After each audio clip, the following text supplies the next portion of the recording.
আমরা সাচ্চা মুসলমান, কারণ আমরা কোকা কোলা খাই না। আমরা কি করি?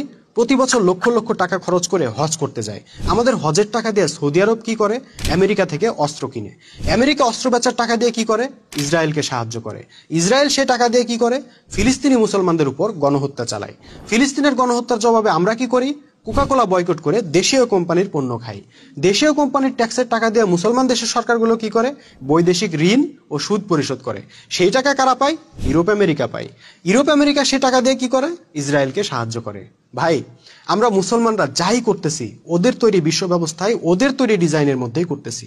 আপনি কোকা কোলা খান আর পান্তা ভাত খান, ওরাই লাভবান হবে। যদি সত্যি তাদের গোলামি থেকে বের হইতে চান, তাহলে ওদের সভ্যতার বিপরীতে আপনারও পাল্টা আর একটা সভ্যতা লাগবে।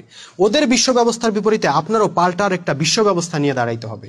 তারা জীবন দিয়ে, সম্পদ দিয়ে তাদের তৈরি ব্যবস্থা প্রতিষ্ঠা করছে। এখন আপনাদেরকেও জীবন দিয়ে, সম্পদ দিয়ে আপনাদের ব্যবস্থা প্রতিষ্ঠা করা লাগবে। তবেই আপনারা ওদের গোলামি থেকে বাইর হইতে পারবেন। আর এই জন্যই আল্লাহ পবিত্র কোরআনের সূরা হুজরাতের 15 নম্বর আয়াতে মুমিনের সংজ্ঞার মধ্যেই জীবন সম্পদ দেওয়া বাধ্যতামূলক করে দিয়েছেন।